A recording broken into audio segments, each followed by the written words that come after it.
Hey guys, Austin here, and welcome back to another Minecraft mod showcase here on the channel. Today, everyone, we are checking out an update to a mod that I've covered very extensively on the channel, that being the Twilight Forest mod. Yes, it has updated to Minecraft 1.20.1, and it has added a few new features to accommodate 1.20, and we're going to go over all of that right now. Of course, if you guys have been enjoying the mod showcase on the channel, leave a like on this video, consider subscribing if you're new, and of course the download for this mod will be linked down below in the description. Let's hop right into this. And of course, I'm treating it as if you guys have already seen Twilight Forest before. You've seen the review. This is only covering the 1.20 updates, so let's do this. So the first thing they've added is support for the armor trims mod. Here's a few examples right here that you can combine armor trimming now with all the Twilight Forest armor. You can test out for yourselves with a smithing table to sort of see what combinations you can make. These are three things that I was able to do while messing around with it. I sort of just gave some armor trim to the ironwood, the yeti fur, and the, what is this one called again? The blaze set, the fiery set, I believe.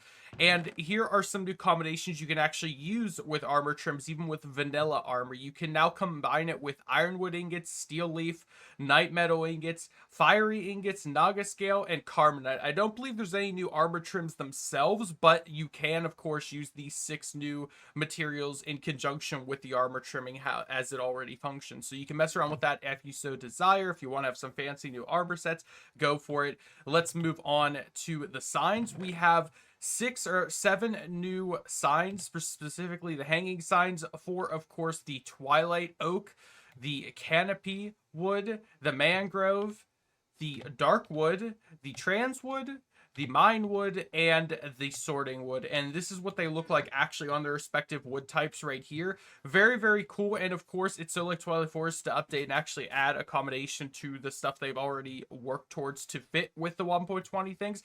Speaking of, we now have, not a grass block, we now have specific, what are they called, banisters for both the cherry and bamboo. They are crafted like so.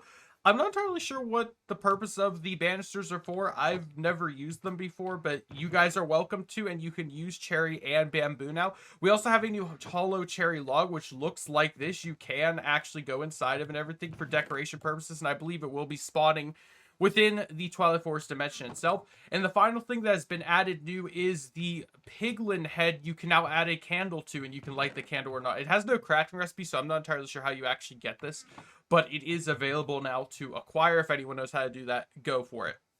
Now I'm going to quickly show, for those who have never seen before, how to actually make the Twilight Forest portal. It should not have changed, but I do want to test with the new torch flower if it does work.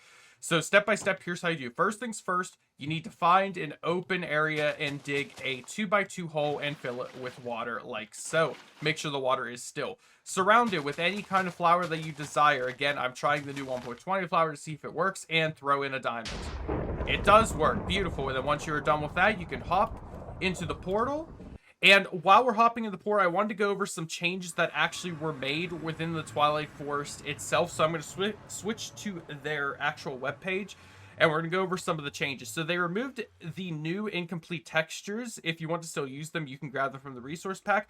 Trophies will now display in a 45-degree angle instead of freezing in place when pausing the game for better readability.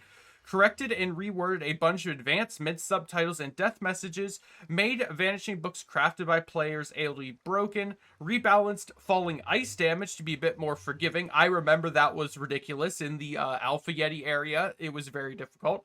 Changed the Night Phantom's hitbox to properly scale based on its visibility, and there's a few bug fixes as well. You're welcome to pause and read if you so desire. But now that we are in Twilight Forest, I wanted to quickly just sort of fly around and see if we can actually spot any of the new changes. But if you guys didn't know how Twilight Forest works, it's a progression system. You're going to want to read up on your advancements a lot under Twilight Forest. You're going to want to complete them in the order that it so gives you, so you can progress. Because if you enter an area that you're not supposed to be in yet, you will get a nasty effect which will try to murder you. And for anyone wondering, they did add support for the Museum Curator, the Randonium mod, and support for the Upside Down English Language mod. I believe those are mods, at least. It says it adds support for them, so I'm going to guess it's that. And added a command-generated hint books again. I thought those were already in, but it says maybe they added more. Not entirely sure. And they added a message now that appears when you enter the final area in the final plateau saying that the castle is not done yet. Because yes, for anyone who joined wondering, Twilight Forest is still technically incomplete for its story. You still cannot actually defeat the mod. You can make it all the way to the castle top, but now you'll just get a message saying it's not complete yet. So I guess that's something. But either way, I actually did want to fly over there and see, because I'm not seeing any actual like ground item changes. They might have added an actual cherry blossom biome. I'm not entirely sure. It doesn't say they did, so I'm going to go with no. But I did want to fly up to the top of the castle right now and actually see what this message is that it will give me. Because for those who don't know, this is what the final castle in Twilight Forest looks like. It has steadily been updated over the years, and they have made it, well, exist actually, but you still cannot actually beat the final boss, because when you make it up here, as you can see, Final Castle work in progress. Join our Discord server to receive updates on it, etc. So, yeah, that is it, guys. Twilight Forest 1.20.1 has happened. Let me know in the comments down below if you guys are excited for the new changes, what you like or dislike about it.